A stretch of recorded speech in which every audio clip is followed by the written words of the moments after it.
പുതിയൊരു വീഡിയോയിലേക്ക് എല്ലാവർക്കും സ്വാഗതം. എൻ്റെ പേര് ഹരിശങ്കർ. നമ്മളിന്ന് ഡിസ്കസ് ചെയ്യാനായിട്ട് പോകുന്നത് സിവിൽ പോലീസ് ഓഫീസറിൻ്റെ കുറച്ച് പ്രധാനപ്പെട്ട സ്പെഷ്യൽ ടോപ്പിക്കുമായിട്ട് ബന്ധപ്പെടുത്തിയിട്ടുള്ള ക്വസ്റ്റ്യൻസ് ആണ്.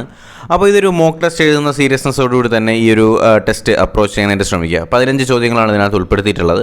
കുറച്ച് നല്ല ക്വസ്റ്റ്യൻസ് തന്നെയാണ്. ഓക്കെ, അപ്പോൾ നമുക്ക് സംസാരിച്ച സമയം കളയേണ്ട, ക്ലാസ്സിലേക്ക് തന്നെ കിടക്കാം.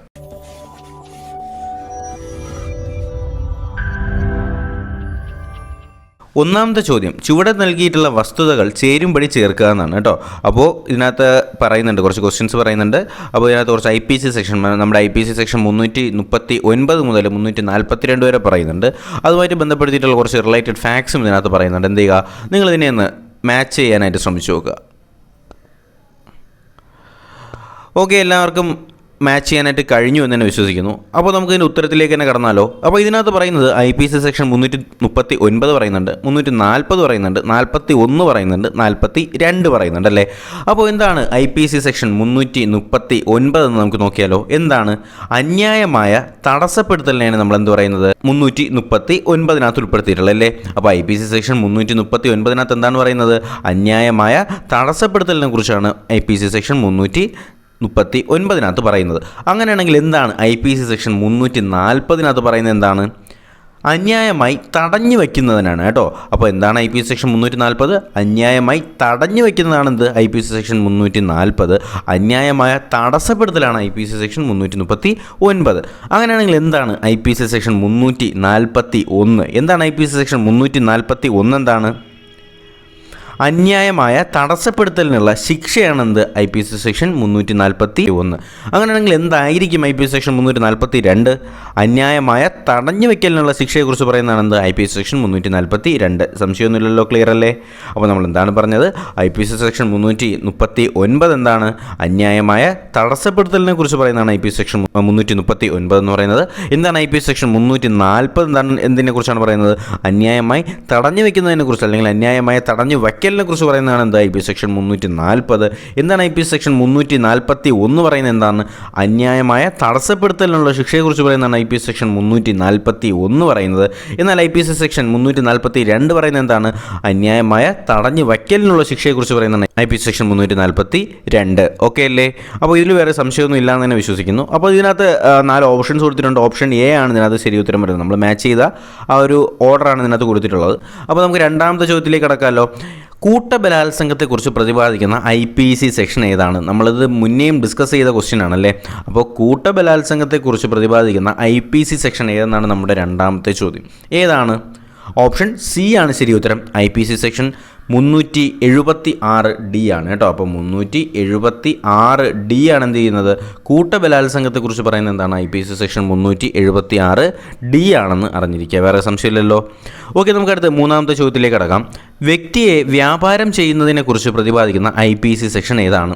വ്യക്തിയെ വ്യാപാരം ചെയ്യുന്നതിനുള്ള IPC സെക്ഷൻ, അല്ലെങ്കിൽ അതിനെക്കുറിച്ച് പറയുന്ന IPC സെക്ഷൻ ഏതെന്നാണ് നമ്മുടെ ചോദ്യം. ഇതിനകത്ത് A പറയുന്നത് എന്താണ്? A B ഉണ്ട്, അടുത്ത് Cയും Dയും ഉണ്ട്. നമുക്ക് C ഓപ്ഷൻ എന്ന് പറയുന്നത് 370 പറയാം.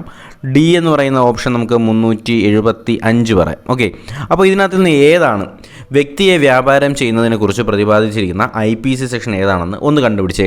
ഓക്കെ, ശരി ഉത്തരം നിങ്ങൾക്ക് മനസ്സിലായി എന്ന് തന്നെ വിശ്വസിക്കുന്നു. IPC section 370 ആണെന്ത്? വ്യക്തിയെ വ്യാപാരം ചെയ്യുന്നതിനെക്കുറിച്ച് പ്രതിപാദിച്ചിരിക്കുന്ന IPC സെക്ഷനാണ് IPC സെക്ഷൻ 370. ഓക്കെ അല്ലേ? അതിലും വേറെ സംശയമൊന്നുമില്ലല്ലോ, ക്ലിയർ അല്ലേ? അപ്പോൾ വ്യക്തിയെ വ്യാപാരം ചെയ്യുന്നതിനെക്കുറിച്ച് പ്രതിപാദിക്കുന്ന IPC സെക്ഷൻ ഏതാണ്? IPC സെക്ഷൻ 370 ആണെന്ന് ഓർത്തിരിക്കുക. ഓക്കെ, നമുക്ക് അടുത്ത നാലാമത്തെ ചോദ്യത്തിലേക്ക് തന്നെ കടക്കാം.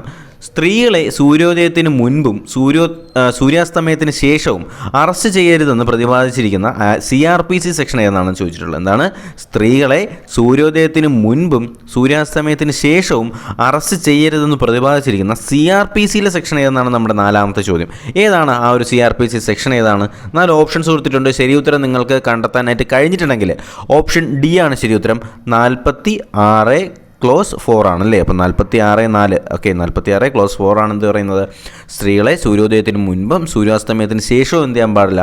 അറസ്റ്റ് ചെയ്യാനായിട്ട് പാടില്ല എന്ന് പറയുന്ന CRPCയിലെ സെക്ഷനാണ്. CRPCയിലെ സെക്ഷൻ 46(4) എന്ന് പറയുന്നത്. അതിലും വേറെ സംശയമൊന്നുമില്ലല്ലോ.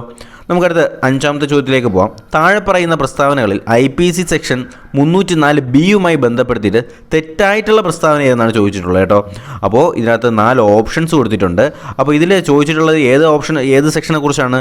304B ആണ് കേട്ടോ. അതൊന്ന് നോട്ട് ചെയ്യുക. IPC സെക്ഷൻ 304B ആണ് കേട്ടോ. അപ്പോൾ 304B കുറിച്ച് പറയുന്നതിൽ ശരിയായിട്ട് അല്ലെങ്കിൽ തെറ്റായിട്ടുള്ള പ്രസ്താവന ഏതെന്നാണ് നമ്മുടെ ഈ ചോദ്യത്തിനകത്ത് പറഞ്ഞിരിക്കുന്നത്. അപ്പോൾ എന്ത് ചെയ്യുക, ഒന്ന് കണ്ടെത്താനായിട്ട് ശ്രമിച്ച് 304B ആദ്യം എന്താണെന്നൊന്ന് ഓർക്കണം. അതിനുശേഷം എന്ത് ചെയ്യുക, ഈ 304B ബന്ധപ്പെടുത്തിയിട്ട് തെറ്റായിട്ടുള്ള പ്രസ്താവന ആദ്യം ശരിയാണെന്നാണെന്ന് കണ്ടെത്തിയാൽ മതി. അപ്പോൾ നമുക്ക് തെറ്റ് ഓട്ടോമാറ്റിക്കായിട്ട് കിട്ടുന്നതല്ലേ.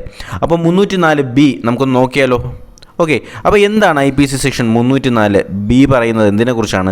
സ്ത്രീധന മരണവുമായി ബന്ധപ്പെട്ടിരിക്കുന്ന കാര്യമാണെന്ത് 304B. നമ്മൾ പല പ്രാവശ്യം ഡിസ്കസ് ചെയ്തൊരു ക്വസ്റ്റ്യൻ തന്നെയാണ്. അപ്പോൾ എന്താണ് IPC സെക്ഷൻ 304B പറയുന്നത്? എന്താണ്? സ്ത്രീധന മരണവുമായി ബന്ധപ്പെടുത്തിയിട്ടുള്ള കാര്യങ്ങളാണ് IPC സെക്ഷൻ 304Bക്കകത്ത് പറയുന്നത്. അപ്പോൾ ഓപ്ഷൻ എ ശരിയല്ലേ? ശരിയാണ്. അങ്ങനെയെങ്കിൽ നമുക്ക് ഓപ്ഷൻ ബിയിലോട്ട് നടക്കാം. വിവാഹം കഴിഞ്ഞ് 7 വർഷത്തിനുള്ളിലുള്ള സ്ത്രീപീഡന മരണം എല്ലാം ഈ വകുപ്പിൽ ഉൾക്കൊള്ളുന്നു അല്ലേ? അത് നമ്മൾ ഡിസ്കസ് ചെയ്താണ്. ശരി ഉത്തരം തന്നെയാണ്. വിവാഹം കഴിഞ്ഞ് 7 വർഷത്തിനുള്ളിൽ വധു എന്ത് ചെയ്യാണ്, കൊല്ലപ്പെടുകയാണെങ്കിൽ അതെല്ലാം എന്ത് ചെയ്യും, IPC സെക്ഷൻ 304 ഉൾപ്പെടുമെന്ന് നമ്മൾ ഡിസ്കസ് ചെയ്തതാണ്. ഓപ്ഷൻ സി ഒന്ന് ശ്രദ്ധിച്ച് നോക്കിയേ. ശിക്ഷ 10 വർഷം വരെ തടവും പിഴയും എന്നാണ് പറയുന്നത്. അത് ഒരു സംശയമായിട്ട് നമുക്ക് നിലനിൽക്കുകയാണല്ലേ. അപ്പോൾ ശിക്ഷ 10 വർഷമാണോ? അല്ല, 10 വർഷം അല്ല. 7 വർഷം മുതൽ ജീവപര്യന്തം വരെയാണ് കേട്ടോ. 7 വർഷം മുതൽ ജീവപര്യന്തം വരെയാണ് എന്ത് ചെയ്തിട്ടുള്ളത്, നമ്മുടെ 304B അല്ലെങ്കിൽ സ്ത്രീധന മരണവുമായി ബന്ധപ്പെടുത്തിയിട്ടുള്ള ശിക്ഷ എന്ന് പറയുന്നത് 10 വർഷം വരെ തടവെന്നല്ല, 7 വർഷം മുതൽ ജീവപര്യന്തം വരെ കൊടുക്കാൻ കഴിയുന്ന തടവ് അല്ലെങ്കിൽ കുറ്റമാണെന്ത് IPC സെക്ഷൻ 304B. അതിൽ വേറെ സംശയമൊന്നുമില്ലല്ലോ. ക്ലിയർ അല്ലേ? ഓക്കെ, നമുക്ക് അടുത്ത ചോദ്യത്തിലേക്ക് തന്നെ കിടക്കാം. അപ്പോൾ നമ്മൾ പറഞ്ഞെന്താണ്, 304B പറയുന്നത് സ്ത്രീധന മരണവുമായി ബന്ധപ്പെട്ടിരിക്കുന്ന കാര്യങ്ങളാണ്. വിവാഹം കഴിഞ്ഞ് 7 വർഷത്തിനുള്ളിലുള്ള എല്ലാ സ്ത്രീപീഡന മരണവും ഈ വകുപ്പിനകത്ത് ഉൾക്കൊള്ളുന്നു. ശിക്ഷ എന്ന് പറയുന്നത് എന്താണ്, 7 വർഷം വരെ തടവും പിഴയുമാണെന്ന് അറിഞ്ഞിരിക്കുക. ഓക്കെ, നമുക്ക് അടുത്ത ചോദ്യത്തിലേക്ക് തന്നെ കിടക്കാം. 6ാമത്തെ ചോദ്യം എന്ന് പറയുന്നത് കൊലപാതകത്തെക്കുറിച്ച് പ്രതിപാദിച്ചിരിക്കുന്ന IPC സെക്ഷൻ ഏതാണ്? കൊലപാതകത്തെക്കുറിച്ച് പ്രതിപാദിച്ചിരിക്കുന്ന IPC സെക്ഷൻ ഏതാണ്?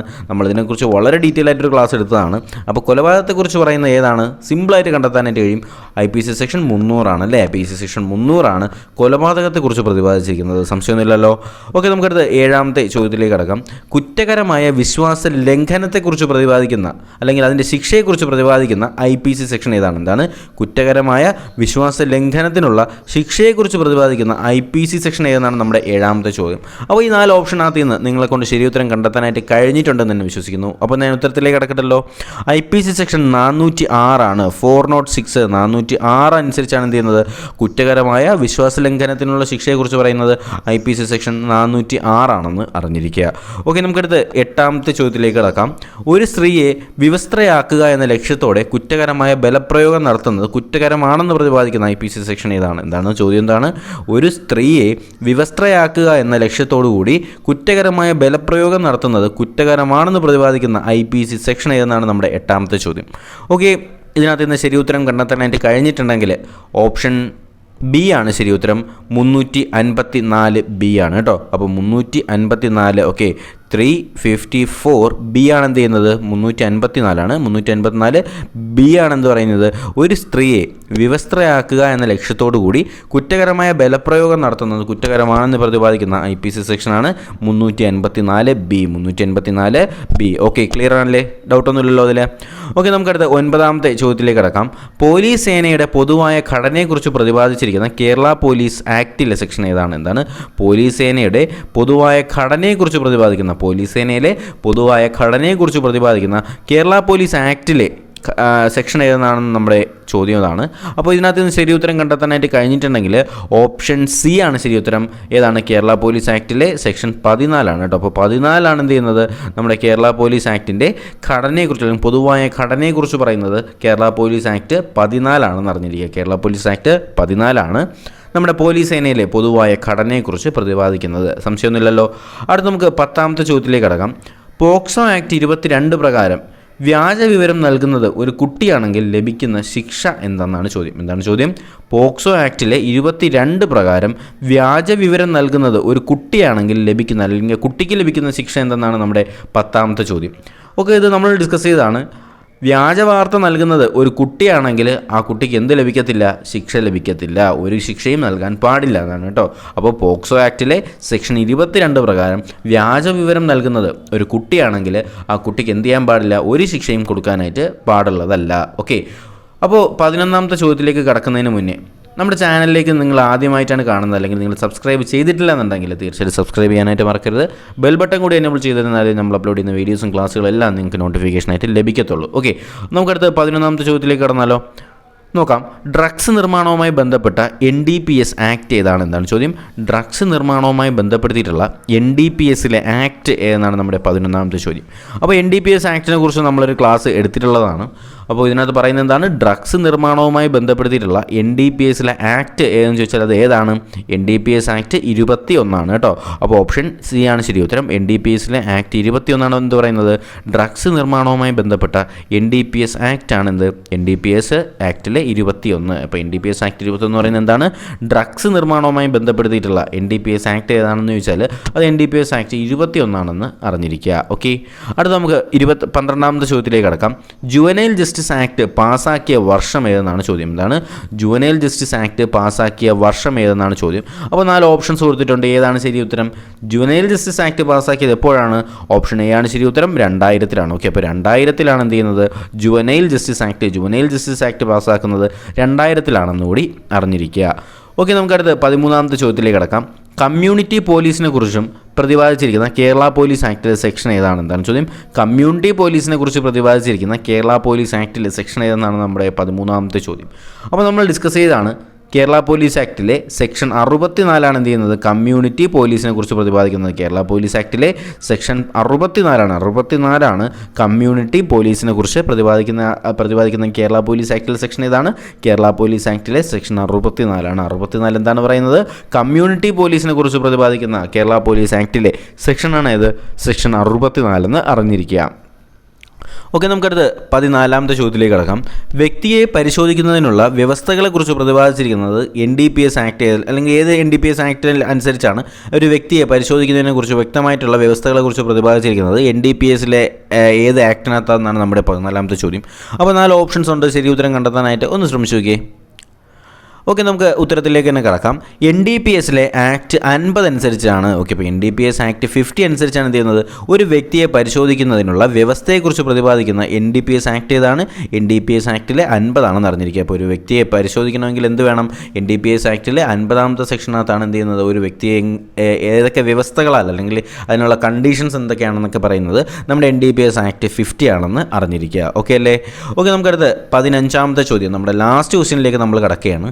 വിവരാവകാശ ഭേദഗതി നിയമം 2019 രാഷ്ട്രപതി ഒപ്പുവെച്ച ദിവസം ഏതെന്നാണ് ചോദ്യം. ഓക്കെ, അപ്പോൾ ഇങ്ങനത്തെ ക്വസ്റ്റ്യൻസാണ് നമ്മളൊന്ന് വലയ്ക്കുന്നത് അല്ലേ. ഏത് വർഷമാണെന്ന് നമുക്കറിയാം, 2019 ആണെന്നറിയാം. എല്ലാ ഓപ്ഷൻസിലും 2019 തന്നെയാണ് കൊടുത്തിട്ടുള്ളത്. പക്ഷേ ഏത് ദിവസം എന്നൊക്കെ ചോദിച്ചു കഴിഞ്ഞാൽ നമ്മൾ ചിലപ്പോൾ ഒന്ന് കൺഫ്യൂസ് ആവാനായിട്ട് സാധ്യതയുണ്ട്. പക്ഷേ വിവരാവകാശ ഭേദഗതി നിയമം എന്നാണ് രാഷ്ട്രപതി ഒപ്പുവെച്ചതെന്ന് ചോദിച്ചാൽ നമുക്ക് സംശയം കൂടാതെ പറയാനായിട്ട് കഴിയും. 2019 ഓഗസ്റ്റ് 1-നാണല്ലേ. അപ്പോൾ 2019 ഓഗസ്റ്റ് 1-നാണ് എന്ത് ചെയ്യുന്നത്? വിവരാവകാശ ഭേദഗതി നിയമം രാഷ്ട്രപതി ഒപ്പുവയ്ക്കുന്നത്. നമ്മുടെ വിവരാവകാശ ഭേദഗതി നിയമം എന്നാണ് ഒപ്പുവയ്ക്കുന്നത്?